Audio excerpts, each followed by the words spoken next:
بسم اللہ الرحمن الرحیم۔ اللہ کے فضل اور کرم سے آج ہمیں ماہ رمضان کی تیسری سحری نصیب ہوئی۔ اللہ تعالی ہمیں ماہ رمضان کی برکات سے مستفیض فرمائے۔ گزشتہ ہماری گفتگو شرک کی تعریف اور اس کی اقسام کے حوالے سے ہوئی تھی۔ ہماری گفتگو یہ چل رہی تھی کہ شرک فی الصفات کیا ہے۔ یاد دہانی کے لیے کہ جیسی صفات اللہ تبارک و تعالیٰ کی ہیں، ازلی، ابدی، ذاتی، قدیم، ویسی صفات اگر مخلوق میں مانی جائیں انہی شرائط کے ساتھ تو یہ شرک فی الصفات ہوگا، اور اگر صفات میں فرق ہو ذاتی عطائی کا تو پھر وہ شرک نہیں ہوگا۔ جیسے میں نے سمیع اور بصیر ہونے کی گفتگو کی تھی، دیکھیے قرآن مجید میں اللہ نے فرمایا کہ اللہ تعالیٰ رؤوف الرحیم ہے۔ اللہ تعالیٰ کیا ہے؟ رؤوف بھی ہے، رحیم بھی ہے۔ اور بعینہ یہی الفاظ سورہ توبہ کے اندر اللہ تبارک و تعالیٰ نے نبی کریم علیہ السلام کے لیے فرمایا وَبِالْمُؤْمِنِينَ رَؤُوفٌ الرَّحِيمٌ، کہ یہ نبی مومنین کے لیے رؤوف بھی ہیں اور رحیم بھی ہیں۔ اب ذرا غور کیجئے کہ اللہ بھی رؤوف ہے، رحیم ہے، نبی بھی رؤوف ہے، رحیم ہے، تو کیا یہ شرک ہے؟ ہرگز نہیں، بلکہ اللہ کا رؤوف اور رحیم ہونا یہ اس کی صفات ذاتیہ میں سے ہے، ازلی اور ابدی ہے، حوادثات سے پاک ہے، قدیم ہے، اور اللہ تعالیٰ نے نبی کریم علیہ السلام کو رؤوف الرحیم بنایا۔ اللہ کی عطا سے وہ رؤوف بھی ہیں، رحیم بھی ہیں۔ سمیع محترم، اسی طرح بے شمار چیزیں ہیں، بے شمار ایسی چیزیں موجود ہیں کہ جن کے اندر لوگ عدم علم کی وجہ سے، نا سمجھی کی وجہ سے، کم علمی کی وجہ سے تشویش کا شکار ہو جاتے ہیں، تذبذب کا شکار ہو جاتے ہیں۔ سمیع محترم، شرک فی الافعال بھی یہی ہے کہ جو افعال اللہ تعالیٰ کے ہیں، جس شرائط اور جن شرائط کے ساتھ، ویسے ہی وہ افعال اگر مخلوق میں مانے جائیں تو یہ شرک فی الافعال ہوگا۔ اب سمیع محترم، اس سے پہلے گفتگو سماعت کر لیجئے۔ میرے پاس امام ماتریدی علیہ رحمہ کی کتاب التوحید کے نام سے موجود ہے۔ ہم عقائد میں ابو منصور ماتریدی علیہ رحمہ کے مقلد ہیں۔ اہل سنہ کا یہ عقیدہ ہے کہ مؤثر حقیقی صرف اور صرف اللہ کی ذات ہے۔ صرف اور صرف کیا ہے؟ فاعل حقیقی صرف اور صرف اللہ کی ذات ہے۔ قادر مطلق صرف اللہ کی ذات ہے، اس میں کوئی ڈاؤٹ نہیں، کوئی شک نہیں۔ حقیقی مشکل کشا صرف اللہ کی ذات ہے، اس میں کسی کا کوئی اختلاف نہیں ہے۔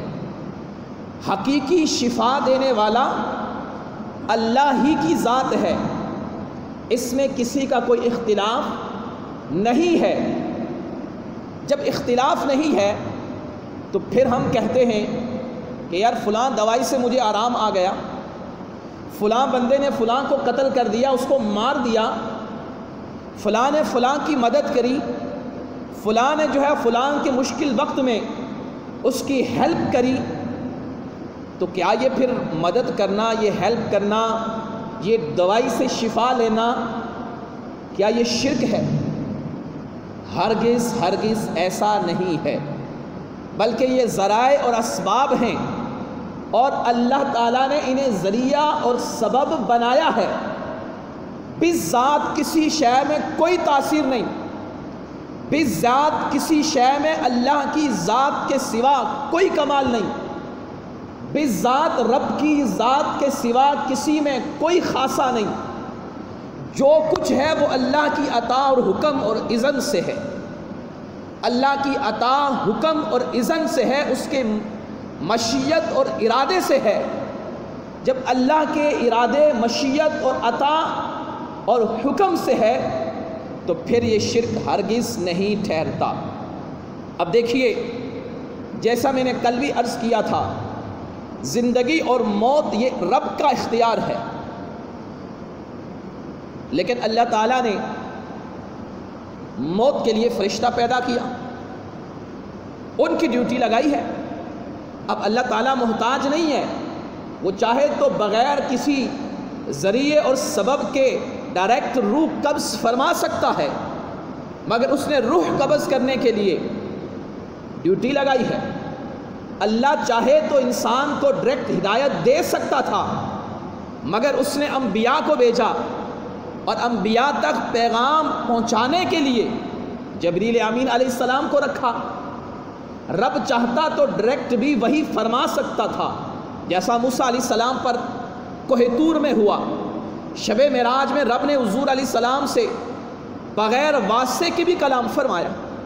اللہ تبارک و تعالیٰ چاہے تو بغیر ماں باپ کے بھی پیدا فرما سکتا ہے، مگر اس نے ذریعہ اور سبب رکھا ہے ماں باپ کو پیدا کرنے کا۔ رب چاہے تو بغیر دوائی کے بھی شفا عطا کر سکتا ہے، مگر رب نے ذریعہ اور سبب رکھا ہے دوائی کو، شفا رکھی ہے دوائی میں۔ اب وہ دوائی بذات مؤثر نہیں ہوتی، بذات اس میں کوئی تاثیر نہیں ہوتی۔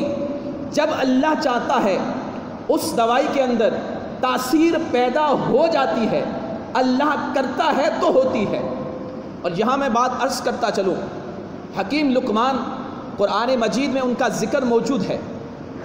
آپ کا ایک مرتبہ بیٹا سخت علیل ہوا، بہت بڑے حکیم تھے، بہت بڑے حکیم تھے، بہت علاج کیا، مگر کوئی افاقہ نہ ہوا۔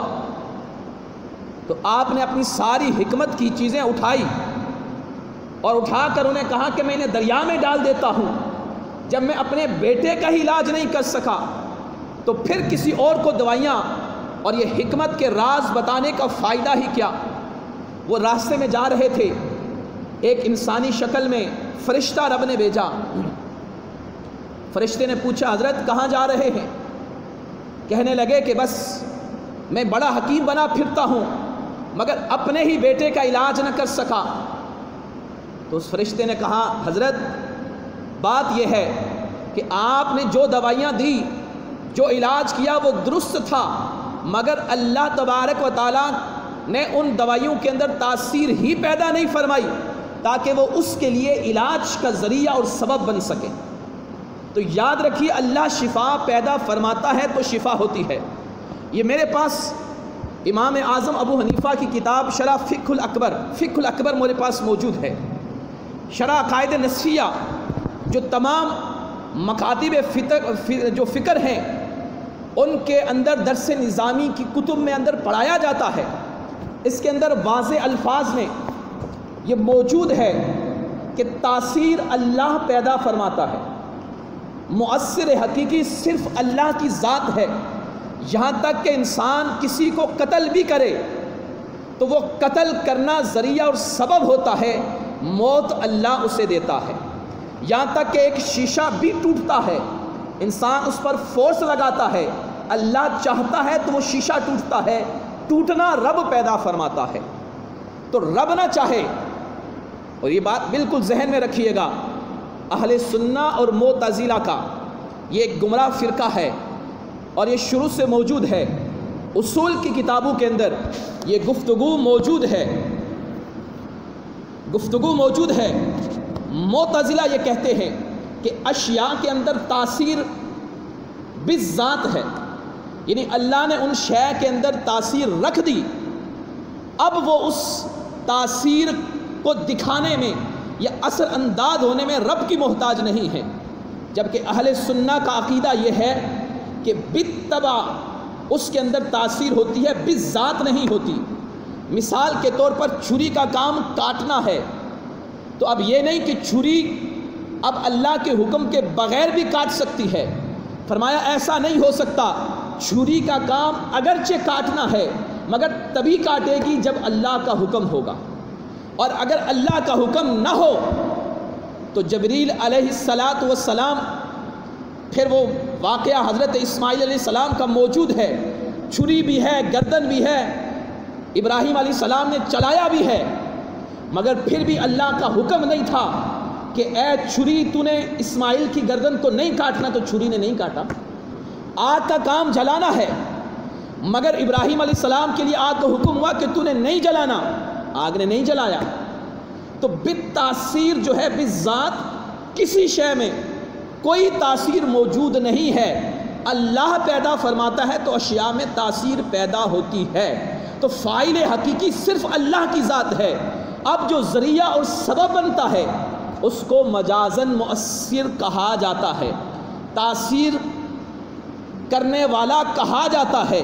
جیسا میں نے کل بھی کہا تھا، اولاد اللہ دیتا ہے، جبریل امین نے کہا میں اولاد دوں گا، رزق اللہ تعالیٰ دیتا ہے، مگر رب نے رزق کا ذریعہ اور سبب پھیلا دیا ہے۔ اب رزق اللہ دینے والا ہے، تو کیا کوئی ہاتھ پر ہاتھ رکھ کر بیٹھ جائے کہ بھئی اللہ رزق دے گا؟ اللہ نے کہا محنت کرو، تلاش کرو، جستجو کرو، تو اللہ نے ذریعہ اور سبب بنایا ہے کہ کسی دوسرے کے واسطے سے تمہیں رزق حاصل ہوگا۔ رزاق اللہ ہے، رزق دینے والی ذات وہی ہے، مگر ذریعہ اور سبب آپ کی محنت، مزدوری، کام یا کوئی ذریعہ اور سبب بنتا ہے۔ تو سامعین محترم یاد رکھیے، جو صفات اللہ کی ہیں بعینہ ویسی ہی وہ صفات اللہ کی عطا کے بغیر اگر کوئی مخلوق میں مانتا ہے تو یہ شرک فی الصفات کہلائے گا۔ اب دیکھیے اسی میں یہ بات بھی قابل غور ہے، یہ بھی بڑی قابل غور ہے۔ عطا کرنے والی رب کی ذات ہے، عطا کرنے والی ذات کون ہے؟ اللہ تبارک و تعالیٰ کی، مگر ہم کہتے ہیں فلاں بندے نے مجھے فلاں چیز دی، تو وہ بھی دینے والا ہے، تو اس نے دیا ہے تو اللہ کی طرف سے وہ ذریعہ اور سبب بنا ہے۔ مدد کرنے والا اللہ کی ذات ہے، مگر اللہ تعالیٰ مددگار پیدا فرماتا ہے کہ فلاں بندے نے میری مدد کی تو فلاں مددگار ہوا۔ حدیث طیبہ میں آیا، قرآن کی آیات موجود ہیں، اہل مکہ نے یہ دعا کی تھی وَاجْعَلْ لَنَا مِن لَّدُنْكَ نَصِيرًا، اے اللہ اپنی طرف سے ہمارے لیے مددگار پیدا فرما۔ اب نصیر اللہ کی ذات ہے، مگر اللہ ہی نے وہ دعا ذکر کی کہ اہل مکہ کے اندر وہ مسلمان، انہوں نے کہا اللہ ہمارے لیے اپنا مددگار پیدا فرما۔ تو حقیقی مددگار اللہ ہے، اللہ کی عطا سے نیک اور صالحین بھی مدد فرماتے ہیں۔ انشاءاللہ تعالیٰ اس پر مزید گفتگو اگلے درس میں ہوگی۔ اللہ تعالیٰ ہم سب کو عمل کی توفیق عطا فرمائے۔